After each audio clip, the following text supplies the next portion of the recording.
Assalomu alaykum. Ekran oldidagi kompyuter havaskorlari ham o'qirmanlar.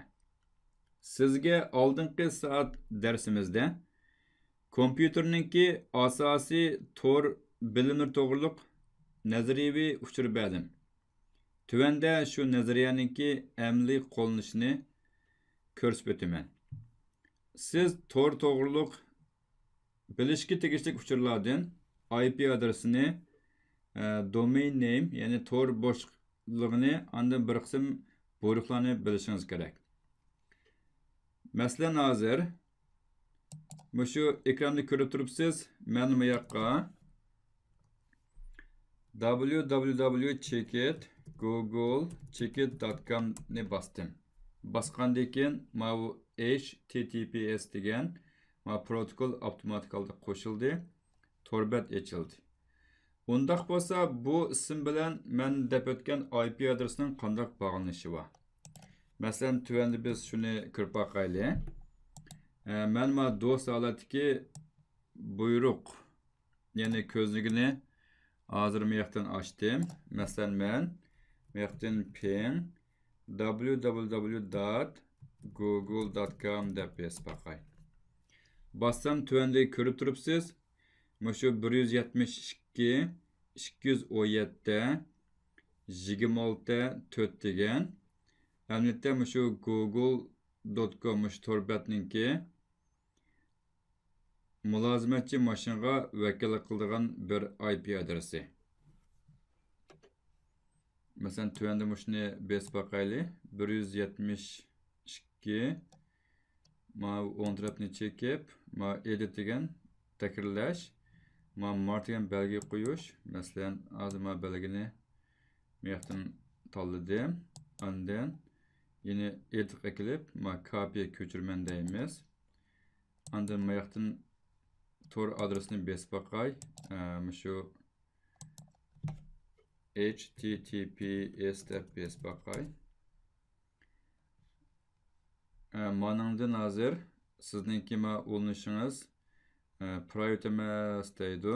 Lekin advancedni besib bo'ladi, men shuni betni ochaman deb bossak, demak Google ochildi. Buningdan nimani bilasiz deganda, har bir tor adresiningki odatda tor adresiga birdan mulozimatchi mashinaningki IP adresi ulangan bo'ladi. Ya'ni bir tor adresi ismiga bir IP adresi vakillik qiladi. Odatda bu IP adresi, bu sonliq sistemini as tutmak nəhayət tez. Masalan, 172 chekit 217 chekit 26 4 degan as tutqicha. Masalan, google.com desak nəhayət oson as tutamiz. Masalan, hozir yahoo.com ni ochib boqay. Masalan, Yahoo'ninki torbat ochildi. Bu yoqdan men hozir ping yahoo.com deb besib boqay. Bassam mana Yahoo'ni ko'rib turibsiz. 98 137 246 8. Shu IP adresi bizga ko'rildi. Masalan, shu IP adresini besib boqay. Mendan copy qildim. Bu yoqda mouse'ningki o'ng tarafini cheksangiz chiqadi. Men edit degan takrorlayman, mark degan belgi qo'yman, copy degan ko'chirman, paste degan shu ko'chirgan narsani qayta chaplayman degan gap. Masalan, bu yoqda biz hozir https deb IP adresini besib boqaylik.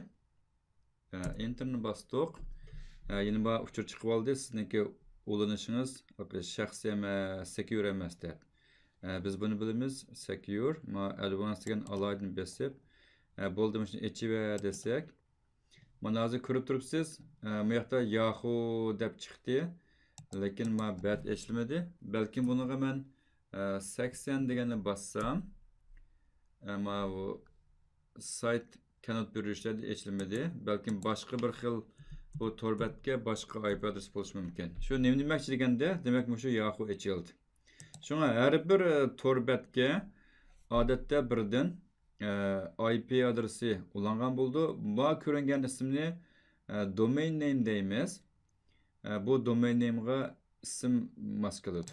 Masalan, biz YouTube'ni açıp bakaylı. Mesela yaktan ekran tazda ötey. Ping www.checkit YouTube checkit.com. Bunun IP adresi varken mesela bana hazır on trapni çekip mouse'ninki edit'ten mark belge koyayım.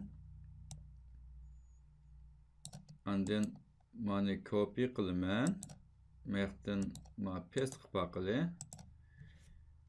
Enter'ni bassam. Az kirib turibsiz bu Google qo'llanib ketdi. Demak, YouTube'ninki boshqa xil o'linish usuli bo'lishi mumkin. Mayli qanday bo'lishini qat'iy nazar, bu yoqdan ko'rib turibsiz, bu YouTube ma Google'ninki ma adresidan kelgan bo'ldi. Bu 32 bit. Bu yerni ko'rib turibsiz, IP adresi 4 bo'lakdan tuzilgan, har bir bo'lakning qiymati 0 dan 255 bo'ldi. Masalan, shu 216 58 220 238. Masalan, andan men tuvandi batni açay. Masalan, finance checkit yahoo.com deb. Men sizga deb o'tgandek, ma com'ningizni eng ustidagi birinchi darajalik tor bo'shliq ismi ma Yahoo degan 2, ma finance degan uning orasidagi tarmoq. Demak, buningdan nimani ko'rishga bo'ladi deganda, har bir shu tor adresiga birdan mulozimatchi mashina vakillik qilgan bo'ladi. Masalan, biz bu yerdan ping finance checkit yahoo checkit.com deb bosib baksak, mana bu chiqqan IP adres bo'ldi. Shunlashqa shu orqali siz torninki qaysi mulozimatchi mashinaga ulanganligini ko'rasiz. Andan ikkinchisi, o'zingizning kompyuteriga IP adresini qanday ko'rasiz? Buni IP config ga start deb, ya'ni mani yan to'siq all deb qilsak, ya'ni ko'rib turibsiz, meningki kompyuterim simsiz turla ulanganda uyga ulangan. Meningki IP adresim 192.168.1.7. Şu 3. yani C derecelik IP adresinki dairesi ma subnet mask degan şu IP adresinki dairesi. Fakat en ahir kıymeti 0'dan 255 bo'ldi. Agar meningki uyimda men nurg'ulg'an kompyuter ehtiyojim bo'lib qolsa, şu qiymat yana 192 168 1'dan 7 8 9 10 degandek şu bo'yicha ma'lumot. Undaq bo'lsa yana bir buyruq, masalan ARP, ya'ni bu Address Resolution Protocol, ARP deb bosib bakay. Masalan ARP degan, hozir kirib turibsiz, meningki ustidagi IP adresi mana 192.168.1.7 degan. Bu IP adresiga bu masalan internet adresi mandaq, physical adresi mandaq. Andan bu 255 bo'lsa hammasi F bo'ladi. 16 mandaq. Demak, shu meningki kompyuterimdagi har bir to'g'rilangan shu adresniki fizikalik adresi, ya'ni MAC adresi mushroqlik bilishga bo'ldi. Uningdan boshqa yana nurg'ulagan buyruqni sizga deb o'tgan, buni do'st buyrug'ida deb o'tgan, shuni ko'rsangiz bo'ladi. Yoki ARP deb bir bassangiz, bu yoqda siz ko'rib turdi, masalan, teri eyningizni display current ARP entries by interrogating the current protocol data deydi. Yani hozirgi tor adresi ko'rsatib berdi. D degan o'chirib o'tish deydi. And then add the host associated with the internet address. Yani internet adresini qo'shish deydi. Yoki specifies a physical address. Bir fizikalik adresini bekitish deydi. Shularni ko'rishga bo'ldi. Masalan, ARP IP adresini fizikalik adresiga ulayman degan. Bundan gap deganda, shu fizikalik adresi bo'lgan kompyuter to'g'rilanganda, shu IP adresini shunga taqsimlab beramiz degan gap.